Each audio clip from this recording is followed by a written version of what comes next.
Mi nombre es Lorena Vega, soy profesora asistente del Departamento de Derecho Procesal de la Facultad de Ciencias Jurídicas de la Universidad Javeriana y en los últimos años he centrado mi investigación en temas de justicia transicional, justicia restaurativa y víctimas. Mi nombre es Gustavo Cote Barco, yo soy profesor asociado del Departamento de Derecho Penal en la Facultad de Ciencias Jurídicas de la Pontificia Universidad Javeriana. Y mi énfasis de investigación está en el derecho penal internacional y especialmente en la recepción del derecho penal internacional en Colombia en contextos de justicia transicional y relacionado con el derecho internacional de los derechos humanos. Junto al profesor Gustavo Cote, realizamos un proyecto titulado Violencia masiva contra los pueblos indígenas en el norte del departamento del Cauca, entre el genocidio y los crímenes de lesa humanidad. Este proyecto tiene como objetivo principal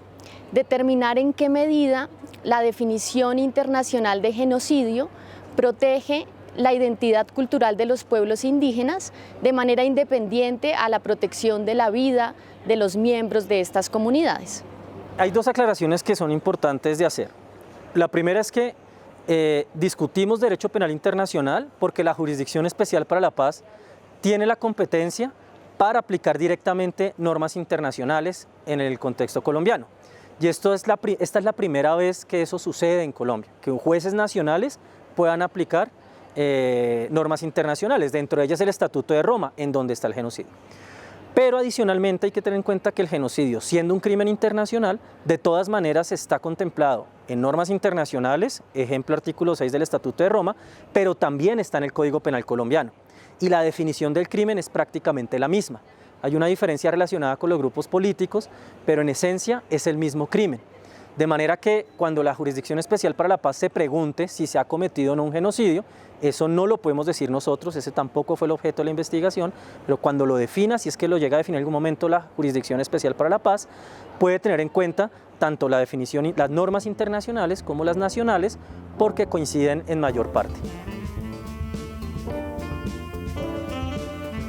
Con esta investigación pretendemos aportar a la discusión que se está llevando actualmente en el país, sobre todo en el contexto de la Jurisdicción Especial para la Paz. La JEP tiene el deber de juzgar los crímenes internacionales que se han cometido o que se cometieron en el conflicto armado colombiano, y dentro de los crímenes internacionales tiene que prestar especial atención a las afectaciones de los grupos poblacionales más vulnerables, dentro de ellos los pueblos indígenas. Dado que los pueblos indígenas sufrieron daños especiales desde el punto de vista de su identidad cultural, la JEP tiene que reflexionar sobre cómo las normas internacionales dan cuenta de esas afectaciones a la identidad cultural. Y en ese sentido pretendemos dar a la Jurisdicción de Paz y a otros actores insumos teóricos y empíricos que les permitan participar de esta discusión con mejores herramientas. La metodología conecta dos aproximaciones, una aproximación dogmático-normativa y una aproximación empírico-cualitativa. Es decir, por un lado se hace revisión de la jurisprudencia internacional en relación a la noción de destrucción y se hace una revisión de los trabajos preparatorios de la Convención para la Prevención y la Sanción del Genocidio de 1948. Al mismo tiempo, por otro lado, se hace una serie de entrevistas en campo, en diferentes municipios, por ejemplo, Santander de Quilichao o Caldono, entre otros, y estas entrevistas pues son realizadas a miembros de la comunidad indígena Nasa con el fin de indagar sobre el impacto de la violencia sufrida en el marco del conflicto armado colombiano.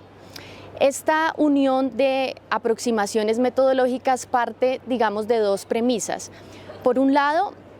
es valioso conectar los hallazgos de una investigación dogmática normativa con hallazgos empíricos, sobre todo como aterrizar los estudios normativos en realidades tan complejas como las que vivimos en nuestro país. Y por otro lado, que a la hora de indagar sobre el impacto de las violencias sufridas en el marco del conflicto armado, pues la primera fuente deben ser justamente las personas que vivieron estas violencias, o sea, saber desde sus perspectivas, desde sus cosmovisiones, desde sus visiones, cuál fue el impacto de esta violencia para ellos. la interpretación de las definiciones internacionales, por ejemplo, de la Convención contra el Genocidio, se tiene que dar a partir de un enfoque contextualizado, teniendo en cuenta la experiencia de las personas que en cada momento y lugar han sufrido la violencia. Desde este punto de vista, al revisar los documentos que dan cuenta del proceso de redacción de la Convención contra el Genocidio, encontramos que la protección de la identidad cultural sí estuvo presente en esas discusiones. En la redacción de la definición sí se tuvo en cuenta la necesidad de proteger la identidad cultural, solo que la definición del genocidio condiciona la comisión de este crimen a la realización de actos de violencia física. Sin embargo, cuando se cometen este tipo de conductas, cuando la intención está dirigida a afectar la identidad cultural, así no se pretenda la destrucción física de los miembros del grupo, se puede hablar de genocidio. Entonces, un poco lo que estamos tratando de hacer es de llamar la atención sobre la importancia de conectar el enfoque étnico para entender los efectos del conflicto sobre una comunidad indígena en particular y de esa manera poder interpretar el delito de genocidio conforme a la realidad colombiana. Nosotros dividimos los hallazgos como en daños en tres frentes: daños a la integridad cultural, daños al territorio y daños a la autonomía político-organizativa de esta comunidad nasa. Por un lado, daños a la integridad cultural, por ejemplo, a través del reclutamiento forzado que vivieron estas comunidades, porque las personas, especialmente los jóvenes que sufrieron este reclutamiento, pues no podían continuar con sus prácticas, con sus costumbres, e incluso no podían continuar con el uso de su lengua, la Nasa Yuwe, que es su lengua propia. En segundo lugar, los daños al territorio, por ejemplo, a través de la invasión de lugares sagrados para la comunidad Nasa. Los grupos armados instalaban sus campamentos en lugares que eran de gran importancia para ellos, no solo o especialmente una importancia espiritual, donde desarrollaban sus prácticas espirituales y por lo tanto se veía afectado el territorio, que el territorio no es solo entendido como el espacio físico, sino sabemos que las comunidades indígenas le dan otro sentido al territorio. Y finalmente, los daños a la autonomía político-organizativa de esta comunidad,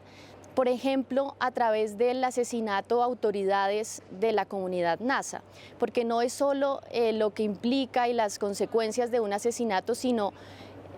las consecuencias de que se asesine un líder por el rol que desempeña en la comunidad, porque de alguna manera orienta a toda la comunidad y marca las pautas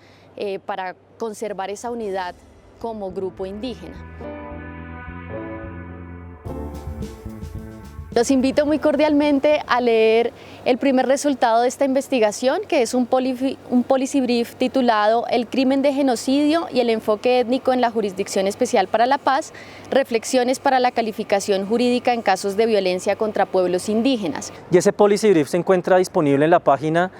institucional, en la página web del Instituto Colombo-Alemán para la Paz, del CAPAZ. Y próximamente, en algunos meses, esperamos que se haga público el artículo en el que damos cuenta de los hallazgos de la investigación empírica en una revista académica reconocida a nivel nacional e internacional. El artículo está en evaluación de pares y debemos esperar para la publicación.